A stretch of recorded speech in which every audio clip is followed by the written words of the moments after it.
안녕하십니까. 광주 전남권 뉴스입니다. 연말에 총선까지 다가오면서 민심의 향방을 가늠하기 위한 여론조사가 잇따르고 있습니다.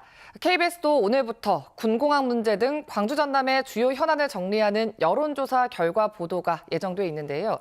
비교적 정확하게 민심을 담는 정책조사와 달리 일부 총선 여론조사는 본인의 경력보다 이재명 대표의 이름을 내세워서 결과가 왜곡될 수 있다는 우려가 나오고 있습니다.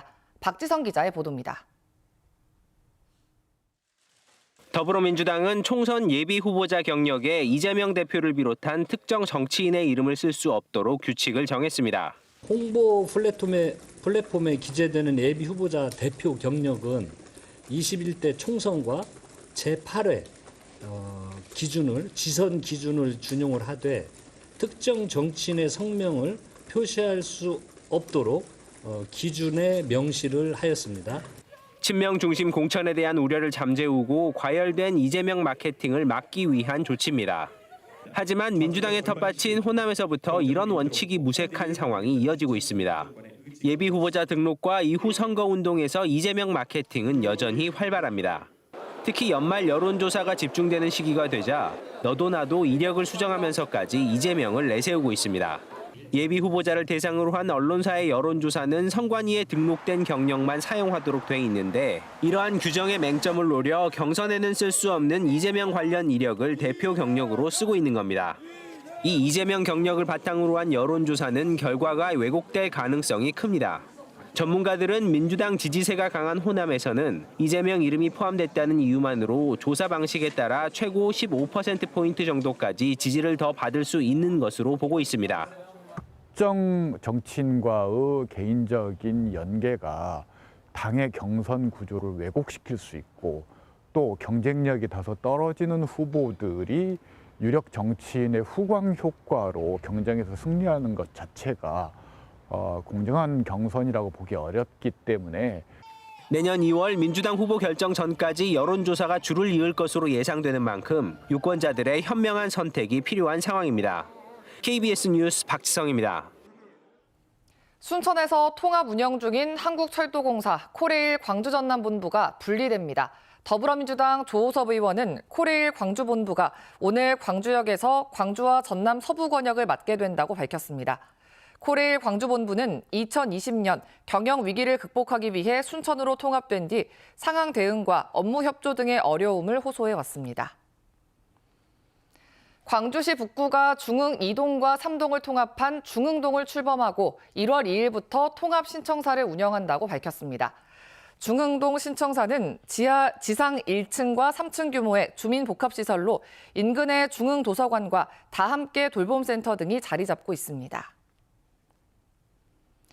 광주시 서구에서는 해마다 저소득층을 대상으로 크리스마스 소원 성취 프로젝트를 진행하고 있는데요. 한 여중생의 사연이 화제입니다. 김혜정 기자가 소개합니다. 하나뿐인 손주 조카에게는 비싼 책가방도 마다하지 않는다는 요즘이지만 새 물품을 준비해야 하는 새학기가 다가오는 것이 두려운 이들도 많습니다. 지난달 광주 서구의 한 복지센터에 한 여중생의 편지가 도착했습니다. 서구가 추진하는 크리스마스 희망 플러스 소원 성취 프로젝트에 막내 동생의 책가방을 선물해달라는 사연을 보낸 겁니다.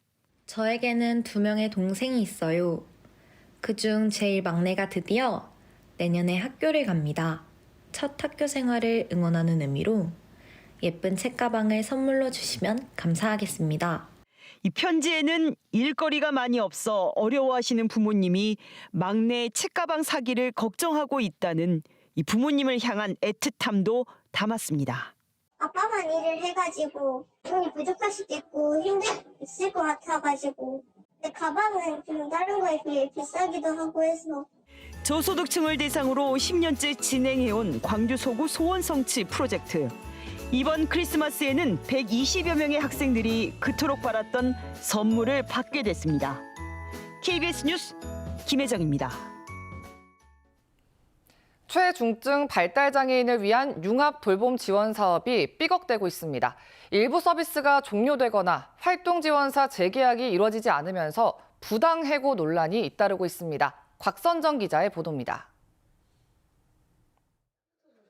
광주시가 추진하고 있는 최중증 발달장애인 융합돌봄 지원 사업. 광주 사회서비스원과 서구청에서 각각 광주시 장애인 종합복지관과 서구 장애인 복지관에 위탁 운영을 해왔습니다. 지난 2021년부터 광주시 장애인 종합복지관에서 일했던 A씨 등 활동 지원사 2명은 지난해 말 일을 그만둬야 했습니다. A씨가 일했던 긴급돌봄과 주거체험 사업이 사업 통폐합 등으로 사라졌기 때문입니다. 지방노동위에서는 A씨 등의 갱신 기대권이 인정된다며 부당해고를 인정했지만 중앙노동위는 사업이 종료됐고 근로계약서상 계약기간도 만료돼 부당해고가 아니라 판단했습니다. 결국 행정소송을 벌이고 있습니다. 이제 사회복지사들의 그 열악한 근무 환경에서 좀 개선되어지고 다시 일을 계속하고 싶죠. 서구 장애인복지관에서 일했던 B씨도 비슷한 상황입니다. 광주시와 서구청이 하는 사업인 만큼 안정적일 거라 생각했는데 1년 10개월 일하는 동안 잦은 근로계약 변경과 휴게수당 미지급으로 고통을 겪었습니다. 현장에 어떤 애로사항이 있고 어떤 문제점이 있고 그런 관계나 그런 간담회 같은 게 한 번도 없었죠. 이에 대해 광주시와 사회서비스원 등은 계약 만료 후 평가 등을 거쳐 재계약을 하고 있고 부당해고와 채용 논란 등에 대해 여러 차례 감사원 등에 자료를 제출해 소명했다고 밝혔습니다. 하지만 불안정한 고용이 서비스 대상자들에게 영향을 미친다는 지적도 나옵니다. 선생님 구하기가 힘들대요. 선생님들한테 그 복지 혜택이 없으니까 전혀. 네, 선생님들이 자꾸 바뀌면 우리 아이들은 막 혼동스러워. 이달 중순 뒤늦게 공공부문 사회서비스 종사자 권익 향상 전담팀을 출범한 광주시. 일부 종사자들은 실질적인 대책 마련으로 이어질 수 있을지 우려의 눈길을 보내고 있습니다. KBS 뉴스 곽선정입니다. 어제 보성의 한 오리 농장에서 조류 인플루엔자 항원이 검출돼 방역당국이 정밀 검사를 진행하고 있습니다. 중앙사고수습본부는 추가 피해를 막기 위해 해당 농장의 출입을 통제하고 오리 13,000여 마리를 매몰 처분했습니다. 이번 겨울 들어 전남에서는 6건의 조류 인플루엔자가 발견됐습니다. 다음은 희망 2024 나눔 캠페인 이웃돕기 성금을 보내주신 분들입니다.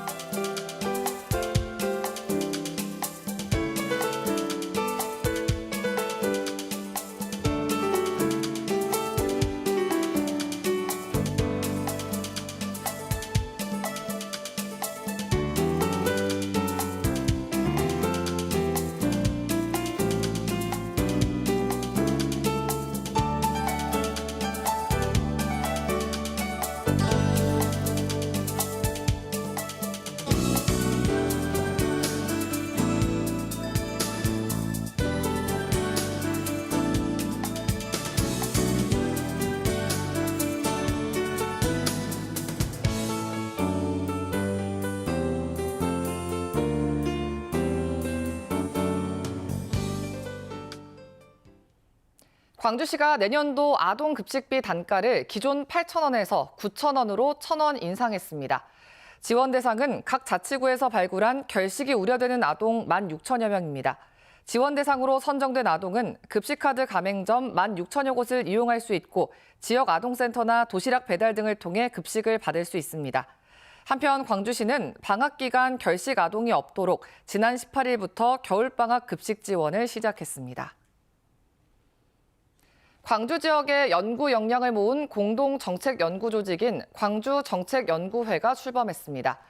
광주연구원과 광주테크노파크 등 광주시 산하 18개의 공사공단이 참여한 광주정책연구회는 공공기관 협력체계를 구축해 광주 지역의 현안 해결과 미래상을 만드는 데 힘을 모을 계획입니다. 연구회는 공공기관 특성별로 5개 분과위원회를 구성하고 정책 연구와 정보 교류, 정책 포럼 등의 분야에서 상호 협력하기로 했습니다. 전라남도 농기계 종합보험 가입 대수가 전국 최다를 기록했습니다. 전라남도는 농업인의 생명과 재산 보호를 위해 농협과 협업 시스템을 구축해서 보험료 100% 지원 대상인 저소득층 농업인들과 사고 빈도가 높은 경운기 보유 농가를 특정해 집중 홍보한 결과라고 평가했습니다. 현재 전남 지역의 농기계 종합보험 가입 대수는 31,453대로 전국의 16%며 지난해보다 2,225대가 늘어난 수치입니다. 전라남도 해양수산과학원이 베트남 제1양식연구소와 국제협력을 추진합니다. 두 기관은 협약에 따라 학술 교류를 위한 공동 연구와 회의를 진행하고 공동 기금을 조달하며 연구 인력도 교류하기로 했습니다. 또 신규 연구 사업과 공적 개발 원조 사업 발굴에도 협력하기로 했습니다. 베트남 제1양식연구소는 농업농촌개발부 산하 국가연구기관으로 베트남 수산 분야의 전반적인 연구 사업을 총괄하는 기관입니다.